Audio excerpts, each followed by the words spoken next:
이 말은 어떤 한계를 초월한다는 얘기예요. 어떤 한계인가요? 인간의 한계예요. 인간 인식 지평의 한계예요. 그 한계를 초월한다는 얘기. 내가 속해 있는 인식이 한계가 있다는 것을 받아들이고 이해하고 그거를 뛰어넘으려고 노력하는 게 초월이에요. 이 초월이라는 말은 시공간적 이름이 없어요. 그러니까 하느님이 뭐 물리적인 시공간을 초월해서 존재한다는 의미가 아니고 하늘나라 간다는 의미도 아니고 하느님이 구름 넘어서 굽어보고 계신다는 얘기도 아니에요.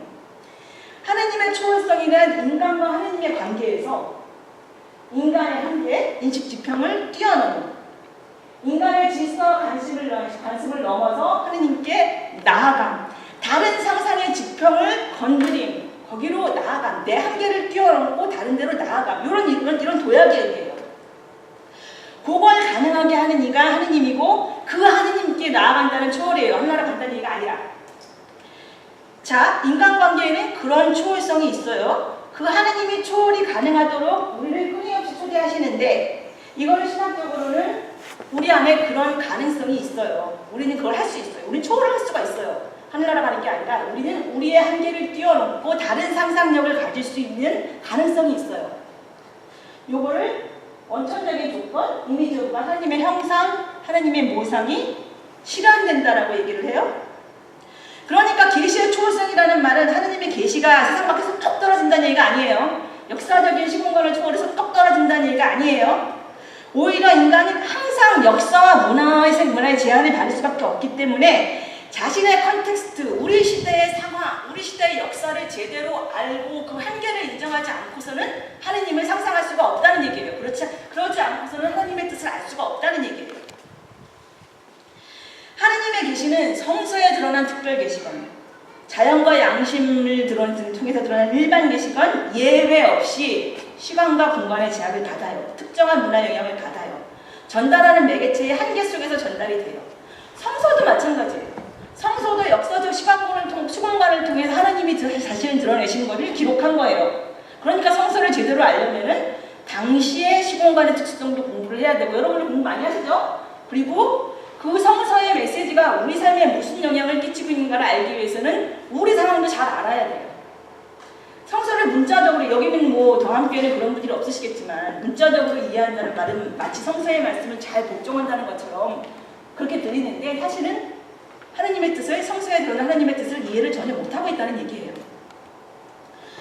우리가 살고 있는 시대의 문화적인 배경, 역사를 통해서만 하나님을 알 수가 있다. 하나님은 항상 우리의 언어로 당신을 드러내시니까. 자, 그러므로 역사와 시대를 주시하고 잘 이해하는 것은 초월적인 계시를 이해하고 초월을 경험하기 위한 조건이에요. 뛰어넘기 위한 조건. 자, 초월을 경험한다는 게 어떤 건가? 조금만 더, 한 걸음 더 들어가 보겠습니다. 오늘 요거만 들어가 보는데 오늘 주제 빈무덩으로 할 텐데, 초월이란 다시 말해서 우리 스스로의 인식의 지평을 넘어서는 거라고 얘기했습니다. 근데 우리가 우리의 한계를 깨닫고 세상을 보는 눈을 넓히는 순간이 어떤 순간인가요? 혼자서 문득 깨닫나요? 기도 중에 깨달았어 이러나요? 그냥 여러분 생각하시기에 이렇구나 라고 깨닫게 되는 내 인식의 한계를 인정하고 넘어서는 순간, 어떤 순간인가요? 예? 그쵸? 경험을 통해서인데 보통 나와는 다른 세계관을 갖고 있는 사람, 그 사람들을 만나면서, 그 타자를 만나면서 내 인식의 지평이 넓어지는 거예요. 뭐 책을 통해서도 가능할 수 있겠죠. 대화를 통해서건 뭐 어떤 식으로 건데 우리는 타자를 만나면서 우리 인식의 지평을 넓히게 되는데 가장 좋은 거는 역시 인펄슨, 사람하고 얼굴 집중하면서 만나는 거죠. 그래서 사랑은 가장 완벽한 타자의 경험이라고 얘기를 하는 게, 사랑은 자기 존재를 확장하는 게 아니라 자기 존재를 내어주는 거잖아요. 이 사람과 그 타자와 같이 되는 경험이잖아요. 자, 그리스도계에서 하느님과 인간은 서로 다른 전적인 타자예요. 인간 편에서는 하느님이 타자고 하느님 편에서는 인간이 타자예요.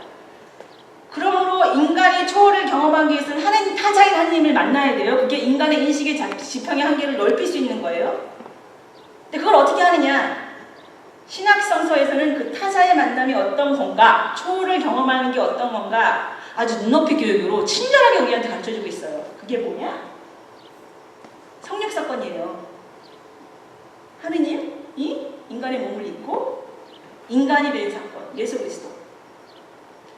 우리들 스스로의 한계를 깨닫고 타자를 향해 나아가는 게 어떤 건가, 초월하는 게 어떤 건가 보여주시기 위해서 하느님이 몸소 그 타자가 되셨어요. 스스로 인간의 한계 속으로 타자가 돼서 들어오셨어요. 하느님이 스스로 한계를 입고 타자가 되신 사건. 인간 편에서는 타자로 나아가는 걸 갖다 초월이라고 그러는데 하나님 편에서 타자가 되는 건 뭐라 그러죠? 뭐라 그럴까요? 이거 맞추면 내가 정말 박수 쳐드려야지. 뭐라 그러나요? 뭐라 그러나요? 아이고, 생각나는 사람 맞추면 될 것 같은데. 자, 우리가 하느님께 나아가는 거는 초월. 하느님 편에서 서로 다른 타자가 하느님 편에서 우리로 내려오는 건 뭐라고 그러나요? 기독교 용어. 응? 문제. 강민. 원. 가지고 있어. 은총. 은혜. 그래서 성육 사건은 하나님의 은총 사건이에요. 은총 사건이 어려운 게 아니라, 물론 어렵죠. 근데 쉽게 이해하려면 하느님이 인간이라는 타자를 만나기 위해서 인간이 되신 사건, 그게 은총이에요. 자, 우리는 초월이라고 하면 위로 올라갈 생각만 하는데 하느님이 불러주신 방식은 완전히 반대예요. 아래로 내려오셨어요. 옛날에 어떤 젊은 수도자가 스승한테 물었대요. 왜 사람들은 그리도 열심히 하느님을 찾는데 하느님을 만나는 사람들은 그렇게 드문 겁니까? 라고 질문을 했대요. 그러니까 이 현명한 수도승이 뭐라고 그랬을까요? 그거는 사람들이 자꾸 위만 쳐다보니까 그래. 하느님은 우리 밑으로 오셨는데, 발밑으로 오셨는데. 예수라는 양반은 타자가 되었을 뿐만 아니라 평생 타자로서 그 사회의 규칙을 공유하지 못하는 사람들하고 떨어지더라고, 주변인들하고 이 소외된 우리들하고 어울려 다니고 그 속에서 살았어요. 아무튼 이 예수의 삶을 축으로 보면 하나님의 사랑하라는 말과 내 이웃, 나와 다른 내 이웃을 사랑하라는 말은 따로 떨어진 말이 아니에요. 타자에게 나아가라는 말이에요. 우리는 타자이신 하나님을 만나기 위해 우리의 지평을 넘어서는 초월을 해야 하는데 그 초월의 방법을 알려주신 예수는 타자가 돼서 타자들과 함께 살았어요. 자, 예수 그리스도를 통해 우리가 뭐 해야 되느냐? 예수 그리스도를 통해 드러난 신과 인간, 타자들의 조우, 타자 속으로 들어와 타자들과 어울리며 타자의 삶을 살다간 예수를 기억하는 것. 이게 특별계시의 의미예요. 자, 조금 더 들어가면 신이 우리에게, 우리가 신에게 초월을 경험한다는 것.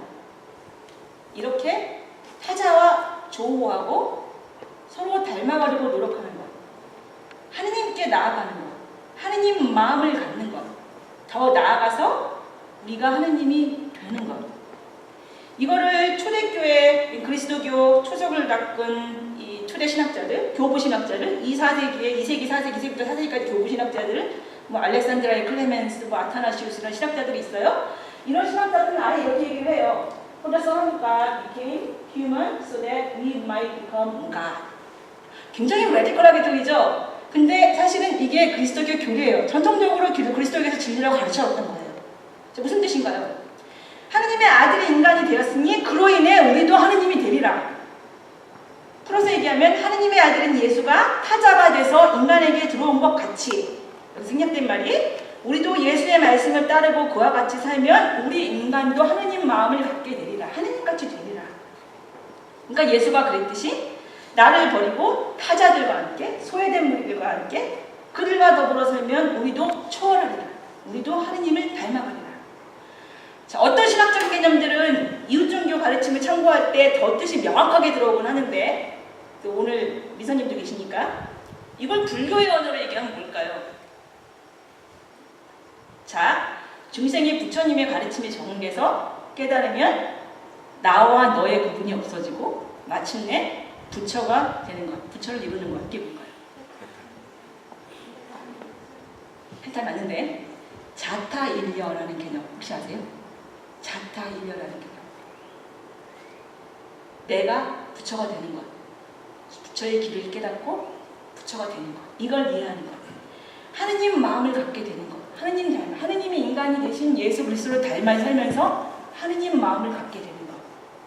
이게 그리스도교에서는 성육 사건이에요. 이 성육 사건을 의미하는 인카네이션은 우리가 하느님이 된다는 의미의 디비나이제이션하고 같이 교통하는 의미예요. 소통하는 의미예요. 자, 이야기가 너무 격길로 새기 전에 자, 최초의 질문으로 돌아가겠습니다. 하느님의 뜻을 인간이 어떻게 알 수 있는가? 정리를 하면 자, 계시는 하느님의 뜻인데 계시가 하늘에서 똑 떨어지길 기다리는 게 아니라 우리가 하느님께 나아가야 한다. 초월해야 한다. 그러려면 잘 이해해야 된다. 공부해야 된다. 뭘 이해하느냐? 우리가 처한 역사적 상황을 바로 알고 성사의 역사적이고 사회적인 특수성도 잘 이해할 때 우리는 하느님 뜻을 알 수 있다. 그냥 기도만 해서는 모른다. 기도도 중요하지만 기도만 해서는 모른다. 그래도 여전히 초월자 하느님을 만나는 게 무슨 뜻인지 헷갈리는데 신학성서 눈높이 교육으로는 그리스도를 통해서 알 수 있다. 예수 그리스도의 삶과 죽음을 기억하고 그 기억대로 살아간다는 것. 이게 하느님의 뜻을 알 수 있다고 그리스도교에서 가르친 거예요. 시간이 얼마나 됐나요? 자, 계속 그냥 정주행 할까요? 쉬는 시간 하지 않고? 자, 계속 가겠습니다. 드디어 빈무덤으로 갑니다. 지금까지도 충분히 헷갈리는데 이제 여러분이 이제까지 생각해왔던 거라고 다른 것도 있고 뭐 아하 하는 것도 있고 그럴 거예요. 근데 저는 지금 여러분을 조금 더 혼란스러운 상황으로 모시고 가려고 해요. 그리고 제가 오늘 여러분들과 나누고 싶은 거는 성서 전반을 통해서 가장 암울한 상황이에요. 자, 우리 이제까지 계시가 어떤 건지 공부를 했어요. 근데 그 계시의 완성이자 결정체, 가장 명확하게 하느님의 뜻이 드러난 통로 예수 그리스도가 죽었어요. 그 통로가 닫힌 거예요. 그것도 아주 처참한 방식으로. 그 비극적인 상황 속에서, 암흑 속에서 예수를 따르던 사람들이 얼마나 나약한지, 얼마나 혼란스러운지 바로 우리처럼. 그런데 그 나약함을 딛고 어떻게 일어서는지 그거를 우리가 본론이에요. 이제 본론 들어왔어요. 1시간 후에 살펴보려고 하는 거예요. 자, 하나님의 뜻이 드러난 가장 완벽한 존재인 예수가 가장 가까운 친구들한테 철저하게 배신당했어요. 그리고 죽음의 형상으로 끌려갑니다.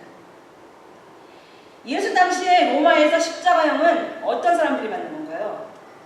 반항한 노예나 정치범들이 받는 최악의 모욕이자 고통이었었어요. 로마 시민이 되면 주어지는 권한 중에 하나가 이 십자가형을 안 받는 거예요. 십자가형의 고통이 얼마나 심했는지 여러분 익스크루시에이팅이라는 단어 아시죠? 그 단어가 그 고통을 표현하기 위해서는 만들어진 단어래요. 십자가에 매달리기 전에 우리 영화 속을 보면 채찍질을 하죠. 사형수 가족 중에서는 채찍질을 하는 이 집행자한테 뇌물을 주는 경우가 많았대요. 채찍질을 덜 해달라고가 아니라 더 해달라고. 왜? 빨리 죽여. 그만큼 고통스러웠던 게 십자가형이에요. 믿었던 희망과 약속이 모두 사라졌어요. 하느님의 뜻이 사라졌어요. 오늘 여러분들하고 함께 볼 장면은 심지어 그 흔적, 그 시체, 그것조차 사라졌어요. 바로 그 절망의 현장 속에서 예수의 친구들이 무엇을 하는지, 예수 본인은 우리한테 무슨 말을 하는지. 저는 이 빈무덤 앞의 고통과 혼란이 세월호 이후를 살고 있는 우리의 삶, 죽음이 여전히 진행되고 있는 우리 삶하고 참 많이 닮았다고 생각을 해요. 자, 이게 굉장히 그 부활에 관한 이 그림들이 많아요. 그중에서 제가 좋아하는 그림 중에 하나인데 피터 브루게르디 엘더가 그린 그림이에요. 제가 이 그림을 왜 좋아하느냐? 삶과 죽음의 구분이 명확하지 않아요. 뭐 진흙 냄새 날 것 같이, 먼지 풍겨날 것 같이 그렇죠. 이 꼭대기에 있는 요 피규어가 천사예요. 이 그림에 보면 예수도 있어요. 어딨나요? 잘 보지 않으면 안 보입니다. 여기 구름 위에 여기에 있는 예수 얼굴조차 보이지 않아요. 꽤 많은 그 레저렉션 그 페인팅들 보면은 글로리어스 이렇게 나오는데 이 그림은 아니에요.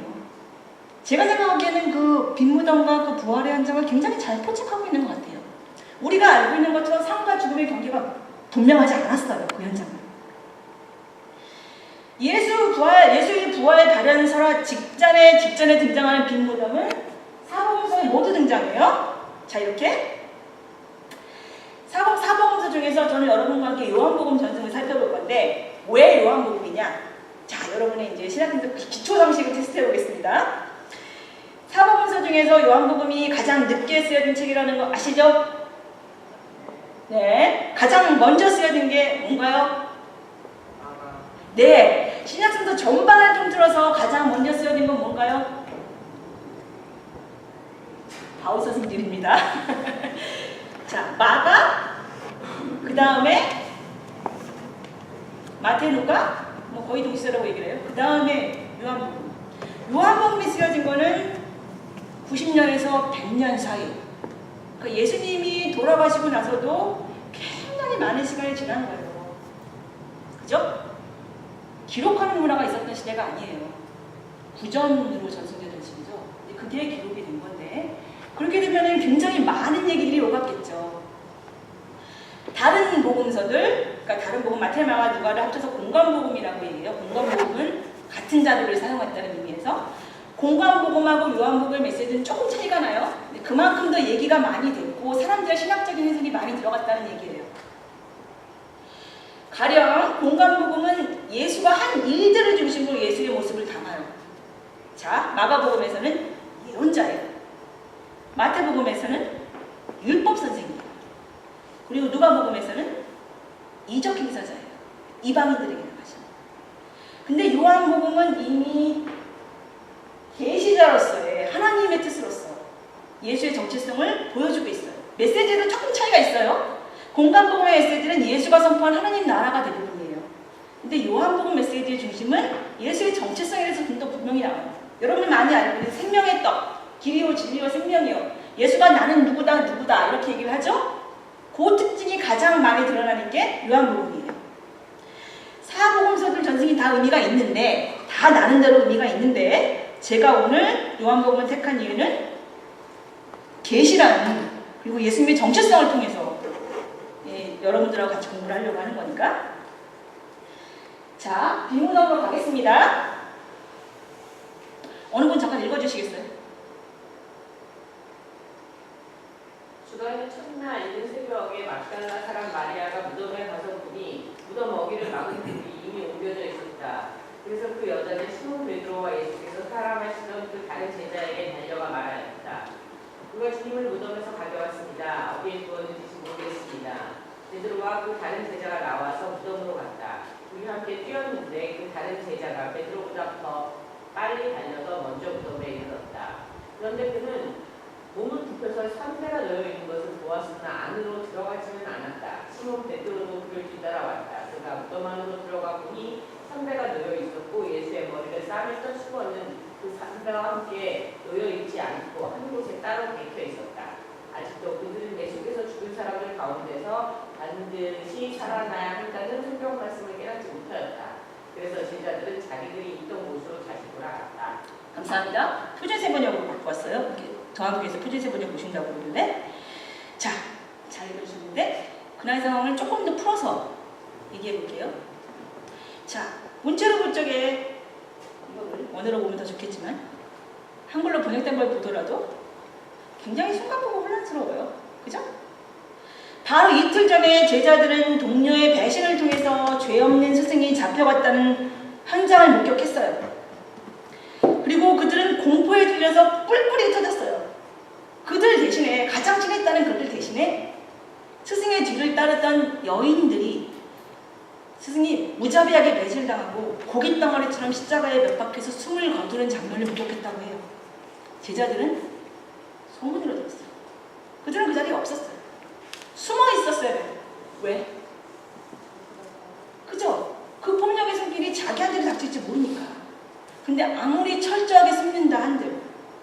자유로웠을까요? 아니겠죠? 스승이 죽어가는 모습이 상상 속에서 떠오르겠죠? 악몽이겠죠? 오히려 죽음의 정막이 평화롭다고 생각할 수도 있어요. 스승은 그렇게 사라졌어요. 죽었어요. 아주 처참하고 고통스럽게. 이틀이 지났습니다.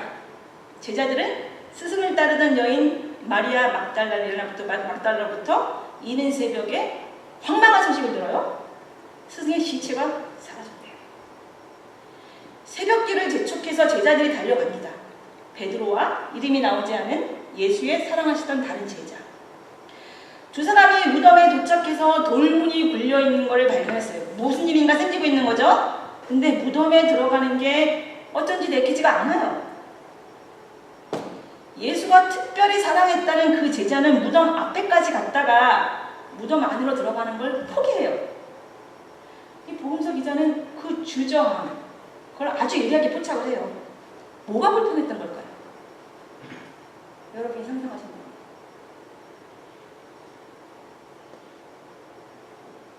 뭐가 불편했을까요? 이러지도 저러지도 못했을 것 같아요. 이러지도 저러지 못하죠. 그죠? 스승의 시체가 사라지는 걸 발견하는 것도 두렵죠. 그 안에 있는 걸 보는 것도 두려울 거예요. 이러지도 저러지 못하는 거예요. 그 죄책감, 스승을 버리고 달아났다는 그 죄책감이 자기한테 다 무덤의 냉기를 타고 젖어올 것이, 그게 무서웠을 것 같아요. 제 생각에. 그리고 여러분 생각에. 꺼림직해요. 들어가기 싫어요. 이러지도 저러지도 못하는데 기어이 무덤에 들어가는 제자는 베드로예요. 승질이 급해요. 모습을 보면. 그래서 그는 스승의 부재를 확인합니다. 그리고 그 동료에게 텅 빈 공간을 낱낱이 묘사해서 읽어줍니다. 수위와 수건의 위치까지 언급하면서 아주 자세히 전합니다. 스승은 그 자리에 없습니다. 죽었습니다. 자, 봅시다. 이 트라우마 현장에서 제자들이 세월호이랑 얼마나 비슷한지. 제자들은 이 참혹한 현장, 어떤 진상도 규명되지 않은 현장에 남아있지 않고 어떻게 하나요? 집으로 돌아와요. 유일하게 남아서 그 자리를 지킨 사람이 누구? 막달라 마리아. 막달라 마리아에 대해서 조금 이따 더 할 거예요. 정작 예수가 가장 가깝게 생각했던 제자들은 스승의 시체가 사라진 것을 보고 또 그 말을 그대로 믿고 예수를 믿기 시작해요. 진리라고, 하느님의 아들이라고 고백까지 했었던 예수를 그렇게 쉽게 믿기 시작해요. 끌려가기 전에 예수가 뭐라고 했나요? 죽었다가 반드시 살아날 것이다. 나를 보지 못하게 될 것이나 얼마 안 가서 다시 보게 될 것이다. 너희가 근심에 남길 것이나 그 근심은 기쁨으로 바뀔 것이다. 불과 며칠 전의 일이에요. 그것도 여러 번 반복적으로 이 말을 했어요. 근데 베드로도 다른 제자도 스승의 말을 기억 못해요. 그냥 집으로 돌아와요. 스승의 시신이 사라졌어요. 누가 스승의 시신을 시청하는지 몰라요. 파장이 적지 않은 사건이에요.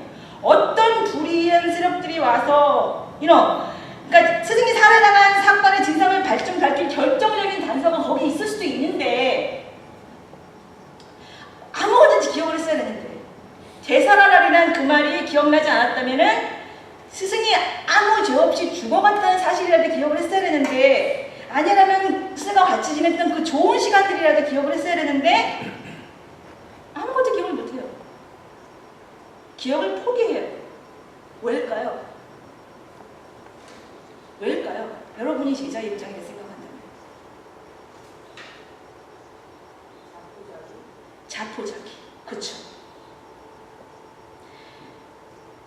상실의 상처가 너무 컸을 수도 있어요. 죄책감이 너무 무거웠을 수도 있어요. 아마 그들은 혼잣말로 다녔을 수도 있어요. 내가 할 수 있는 건 아무것도 없어. 어깨를 늘어뜨리고 혼란스러워, 두려워, 근심하지만 아무것도 할 수 없어서 그들은 숙소로 돌아옵니다. 그렇게 망각으로 도망쳐요. 우리들처럼. 섣불리 그들을 비난하지 맙시다. 제자들의 망각은 어떻게 보면 타당해요. 그들은 직접 보았기 때문에 믿었고 직접 들었기 때문에 믿었어요. 근데 이제 그들이 보고 들을 스승이 없어요. 스승은 사라졌어요. 스승에 관한 이야기와 소문들이 사람들 입으로 떠돌고 다니지만 어느 것도 확실한 게 없어요. 도대체 뭘 할 수 있어요? 뭘 어떻게 해요? 스승 예수가 반로마 제국의 정치범으로 잡혀갔는데 내 걱정도 해야지. 그들의 삶의 조건도 위태로워요. 무슨 확신으로 죽음의 흔적만 남기고 사라져버린 스승의 말로를 따릅니까? 자, 빈무덤은 비극적인 사건이죠. 창피한 사건이에요. 근데 여러 가지로 좀 기이하고 좀 해괴한 사건이기도 해요. 수수께끼가 많아요. 우리는 항상 부활을 전제로 빈무덤을 봐요. 그렇기 때문에 자연스럽게 보일지 모르지만 예수님의 죽음부터 무덤에서 장사 지내고 1년의 사건을 이렇게 연대기적으로 쭉 본다면 빈무덤은 여러모로 좀 풀리지 않는 괴기스러운 일들이 많은 사건이에요. 자, 사복음서가 공통적으로 빈무덤의 사건을 기록하고 있다는 거는 그만큼 중요한 전승이었다는 얘기예요. 자, 성서의 내러티브들은 이 신문기사하고 달라요. 성서에 예수님이 화장실 가시고 식사하시고 다 적혀있지 않죠? 그죠? 중요하다고 생각하는 것만 선택적으로 기록하고 편집한 게 성서예요. 사복음서에서 공통적으로 빈무덤 전승을 기록하고 있다는 것은 그만큼 중요하게 생각했다는 거예요. 이 사복음서의 기자들은 이 괴기스러운 사건, 빈무덤 사건을 왜 공통적으로 기록하고 있었을까? 왜 복음서의 기자들은 예수가 바로 부활한 몸으로 제자들을 찾아가서 짜잔, 내가 왔는데, 내가 부활했는데 이렇게 나타나는 게 더 확실하고 직접적으로 부활을 선포하는 방법이었을 텐데 왜 굳이 빈무덤 사건을 갖다 공통적으로 기록하고 있는 걸까? 그래서 빈무덤을 표현하기 힘든 신학적인 주제들 중에 하나예요. 대체로 주류신학에서는 단독적으로 빈무덤에 대해서 어떤 작업을 하기보다는 그 뒤에 따라오는 부활 전승을 입증하는, 강화하는 연속성을 강조하면서 그런 증거를 채택을 해요. 그러니까 가령 유명한 신학자 칼바르트 경우에는 빈무덤이 직접 부활을 증언하지는 않지만 부활을 실제로 일어났다는 것을 보여주는 기호라고 얘기를 해요. 예수의 부활한 몸이 목적자들의 시야에 드러났을 적에 발생할 수 있는 모든 오해의 소지들을 오히려 무덤의 텅 빈 공간이 그 오해의 소지들을 제거하는 방식으로. 그래서 부활 사건을 오히려 구체적으로, 객관적으로, 실제적으로 입증을 한다고 얘기를 해요. 이게 주류신학의 입장입니다. 주류가 아닐 뿐더러 주류를 별로 좋아하지 않는 저는 다른 생각을 합니다. 저는 빈무덤이 단순히 부활을 강조하기 위한 부록이라고 생각하지 않아요. 빈무덤 전승이 부활을 입증하는 부록이 아니라 그 자체의 의미가 있다고 생각을 하고 그 빈무덤의 발견을 통해서 발생한 단절, 쉼표 요거를 좀 더 부각시킬 필요가 있다고 저는 생각을 해요. 결론을 미리 말씀드리면 저는 빈무덤을 기점으로 예수님이 진리를 선포하는 방식, 하나님의 뜻을 드러내는 방식에 아주 눈에 띌 만한 변화가 일어났다고 생각을 해요. 이 불확실하고 의심스러울 수밖에 없는 상황에서 극적인 반전, 부활이 일어났는데 이 부활이 어떤 방식으로 설명되나 보면 이 빈무덤이 왜 이 단절이 되는가, 뭐가 바뀌었는가 이걸 좀 보실 수 있을 거예요. 자, 첫째, 예수의 부활을 목격하는 그 장면을 보겠습니다. 예수가 자신의 부활을 최초로 드러낸 이들이 누군가요? 자, 그 전에 예수가 자신의 예수가 부활했다는 사실을 첫 번째로 알리는 사람이 누군가요?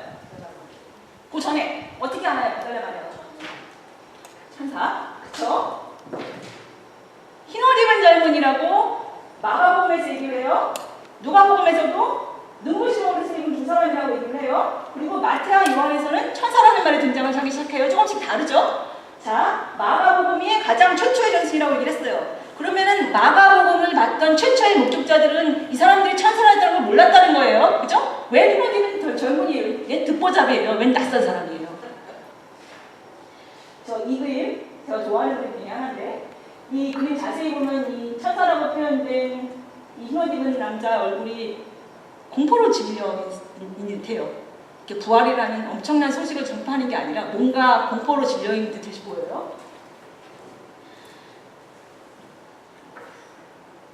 자, 여기서 다시 우리가 말했던 아까 얘기했던 타자에 대한 이야기가 등장하는데 정체를 알 수 없는 이 젊은이가 낯선 사람이니 한 번도 보지 못한 이 득보자들이 호련히 나타나서 부활에 참여를 합니다. 누구한테 하나요? 뿐만 아니라 전승마다 차이가 있어요. 여자들이에요. 자, 마태복음에서 천사가 여자들에게 가로되 마가복음에서 너희들 막달라 마리아, 야고보의 어머니 마리아, 살로메 마리아, 세 사람, 세 마리아라고 얘기해요. 십자가에 못 박힌 나사렛 예수를 찾는구나. 누가복음 여자들이 두려워서 얼굴에 땅에 대니. 요한복음 천사들이 가로되 여자여 어찌하여 우느냐. 여성들 역시 그 사회에서 인간으로 인정받지 못했던 애들이죠. 그 사회에서 소외받은 사람들, 정치적인 권력도 말의 권위도 없었던 사람들, 여성들. 예수는 부활이라는 엄청난 소식을 전하는 최초의 선포자로 선택했어요. 듣보잡 젊은이, 타자에서 낯선 사람에서 역시 소외된 사람, 낯선 사람에게로 타자가 타자의 입을 통해서 낯선 사람이 낯선 사람의 입을 통해서 부활이라는 그 엄청난 진리를 선포한 거예요. 낯선 젊은이가 여성들에게 나타나서 부활의 소식을 전했을 뿐만이 아니라 예수가 직접 부활 후의 모습을 드러낸 인들도 마리아 막달레나를 포함한 여성들이라고 복음서에 기록하고 있어요. 자, 이 부분은 아시는 분이니까 넘어가겠는데 그림만 잠깐 볼까요? 여기 보면은 마리아 세 명이 다 나와요. 막달라 마리아가 누굴까요? 옷 색깔을 찍어주세요. 보라색? 빨간색? 붉은색입니다. 제가 어떻게 막달라 마리아인 줄 알았느냐? 색깔 때문에 알았어요. 궁금하죠? 전통적으로 붉은색은 피로 인한 구원, 그리고 회개를 상징하는 색깔이에요.